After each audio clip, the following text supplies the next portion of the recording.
Hey everybody, it's Chris back with another review for the Blue Collar Beer Gourmet. Tonight I'm going to be reviewing a beer that I have had more than once, but I've never had it in a can and I've never reviewed it. Tonight's selection is an IPA from Rogue Brewing, and it came in a can. And this was another reason that I bought this particular beer, because if Rogue has been available in a can prior to this, I haven't seen it. Not to say that it hasn't happened, but the 6-hop IPA from Rogue in a 12-ounce can. As I said, this is the first time I've seen Rogue in cans. I'm not going to claim it hasn't happened before, just saying I've never seen it before. A lot of information on this can. 15.5 Plateau, 87 IBU. ABV is 6.66, so it's 666 ABV, haha.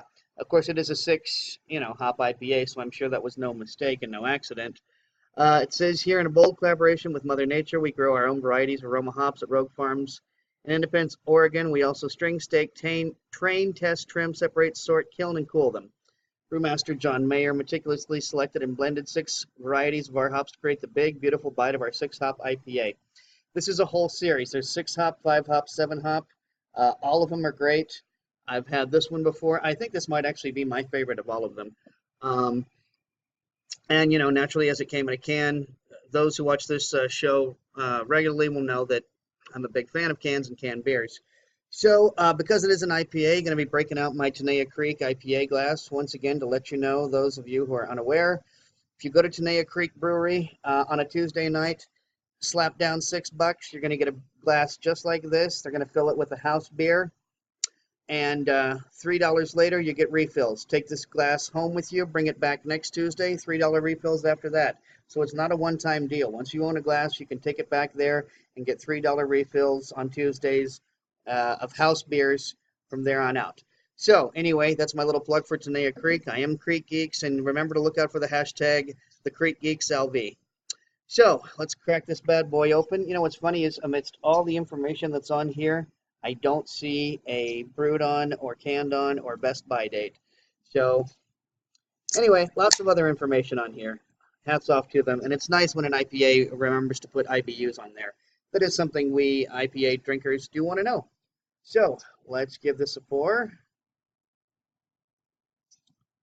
And this is showing a very creamy head.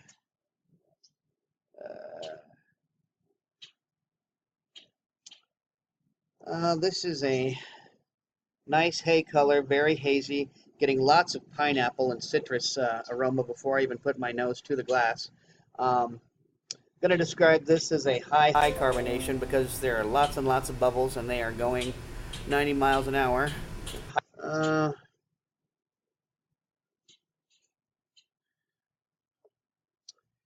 The head is very slowly dissipating, so it's a rather persistent one.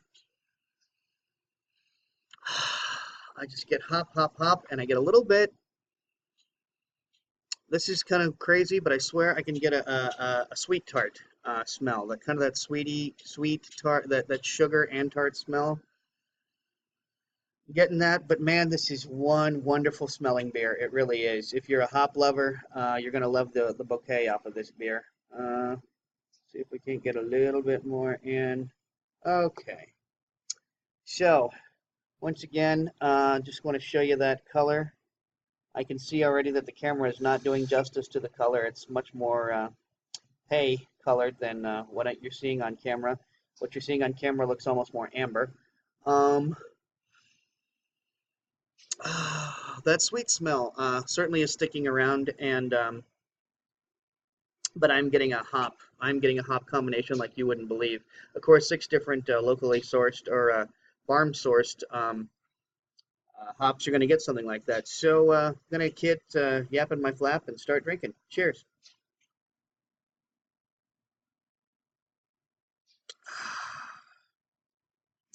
That is super hoppy without being super bitter. Now, is it bitter? Yes. Yes, it is. I mean, when your IBUs are 87, of course it's bitter.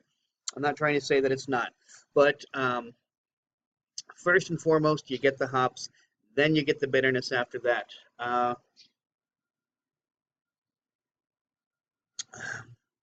Very much tasting Chinook hops. I know that they said these are specific to the farm, but I'm willing to bet that at least at least 2 of these different 6 hops may have come from a mother Chinook. I'm not getting a lot of malt, but boy, am I getting spit it out, Rouse. Very hoppy, very, but it's not dank. You know, that's the thing, is it's very hoppy. It's bitter, but not overly bitter. It's not like, I mean, it's this is just a great beer. This was going to get a 4.25, but because it actually came in a can, I'm going to give it a 4.5.